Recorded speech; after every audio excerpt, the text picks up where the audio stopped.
top billing. Top billing. UGA has made its choice, and it is who we thought it would be, and that is co-offensive coordinator James Coley being promoted to play caller and offensive coordinator. And man, I actually kind of like this, you know.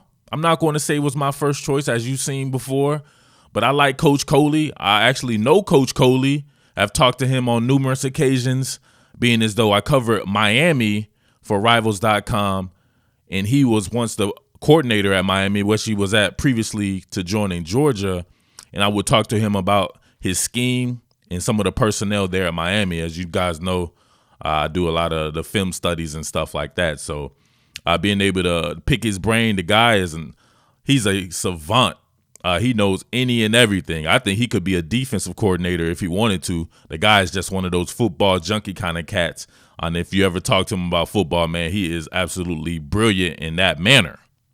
I think there's a lot to be said for continuity.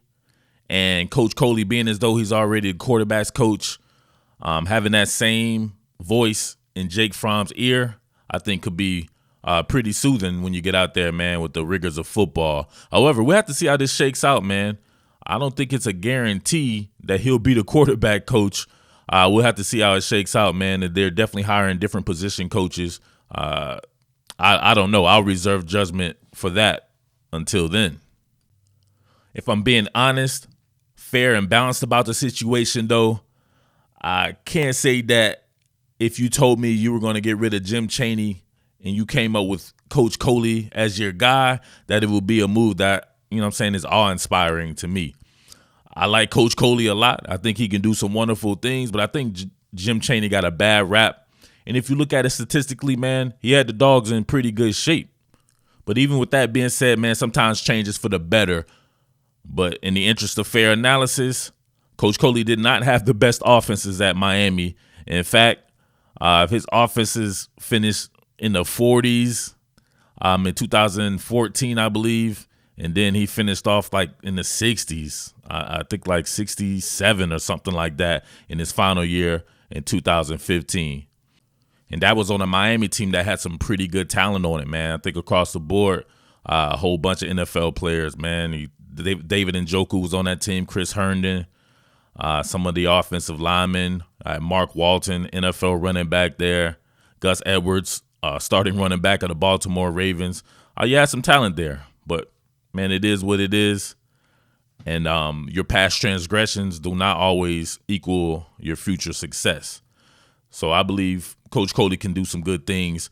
But, man, you guys wanted it. Here it is right here, man. I know about this man's scheme. Patreon.com/committed to the G. You're going to get the in-depth stuff. I'll give you a little bit here.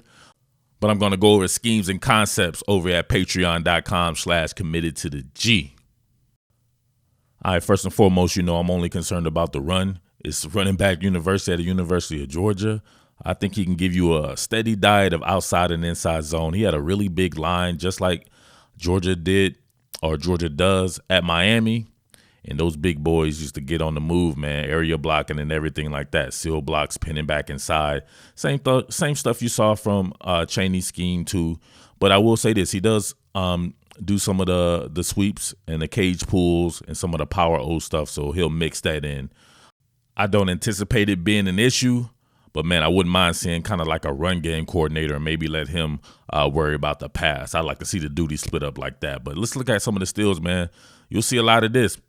You guys get ready for it, man. A lot of queen personnel, 10 personnel, or you can count it as 11 personnel, but you'll have your tight end split out in a tight slot or even in a regular slot. Same thing right here.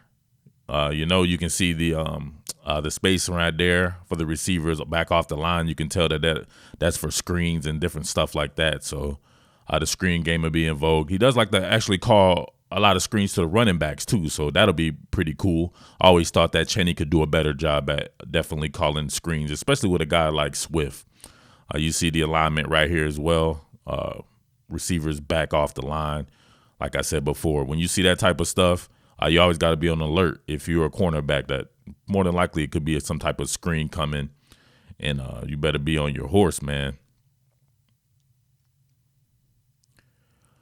A lot of shotgun stuff, but he goes under center as well. The pistol, though, I like that pistol. I thought Derek Dooley could bring that. That would be pretty cool.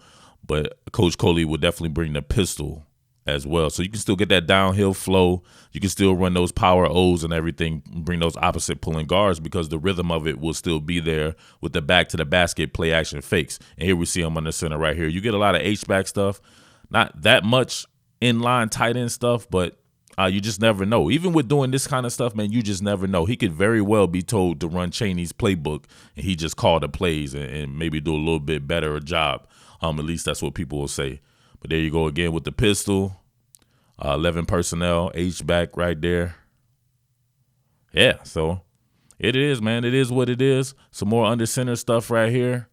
I love the 3x1 with the tight end being in line right there. Kind of your 3x1 over there. 2 tight sets. It's all good, man. He'll do a good job. I like Coach Coley a lot, man. I'll be working the film for you. Patreon.com/committed to the G if you want to get that in-depth stuff. But congratulations, man, Coach Coley. You're not going to find a more charismatic guy than Coach Coley, that's for sure. He's cool as hell, man, with the slick back hair and the glasses and everything like that. A hell of a recruiter. Hopefully his duties don't impact his recruiting because that man is a monster on the trail. But, man, Dawgs on Top 2019, you already know what time it is. Your boy Underground King, Murf Baldwin, and I am out. What more can I say? Top billing.